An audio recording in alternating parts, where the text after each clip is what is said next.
అఖిల భారతీయ విద్యార్థి పరిషత్ ఏబీవీపీ రాష్ట్ర శాఖ పిలుపు మేరకు ఈరోజు రాష్ట్ర వ్యాప్తంగా స్కూల్స్ బంద్ చేయడం జరుగుతుంది. దీనికి కారణం ప్రభుత్వాలు మారుతూ ఉన్న విద్యార్థుల జీవితాలు ఎక్కడేసిన గొంగడి అక్కడేగా నివేస్తుంది.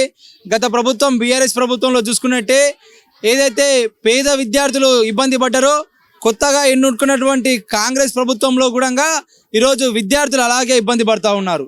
దీనికి నిలువెత్తు నిదర్శనం స్కూల్స్ స్టార్ట్ ఎన్ని రోజులు గడుస్తూ ఉన్నా కనీసం హయ్యర్ ఎడ్యుకేషన్ని ఏర్పాటు చేయకపోవడం సిగ్గుచేటు.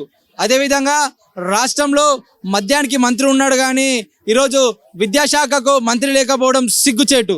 అదేవిధంగా ఏదైతే ప్రైవేట్ స్కూల్స్ అయితే ఉన్నాయో ఈ ప్రైవేట్ స్కూల్స్ తల్లిదండ్రులు ఒక జలగల మాదిరిగా ఫీజుల కోసం రక్తాన్ని పీలుస్తున్నా కూడా ఎంఈఓలు కావచ్చు డిఓలు కావచ్చు వీళ్ళు చూసి చూడనట్టు ఉండడం అత్యంత దౌర్భాగ్యకరంగా ఏబీపీ భావిస్తూ ఉంది. ఈ సందర్భంగా రాష్ట్ర ప్రభుత్వం ఒక డిమాండ్ చేస్తూ ఉన్నాం, మీరు వెంటనే ఎంఈఓ డిఓలను భర్తీ చేయాలి, టీచింగ్ నాన్ టీచింగ్ భర్తీ చేయాలి. ఏదైతే ప్రైవేట్ స్కూళ్ళతోటి పిల్లల జీవితాలతో ఆడుకుంటున్న ప్రైవేట్ స్కూళ్ళని వెంటనే ఉక్కుపాదం చేయాలని చెప్పి ఈ సందర్భంగా నేను కోరుతా ఉన్నాను. నా పేరు సతీష్, ఏబీపీ పాలమూరు జిల్లా కన్నర్.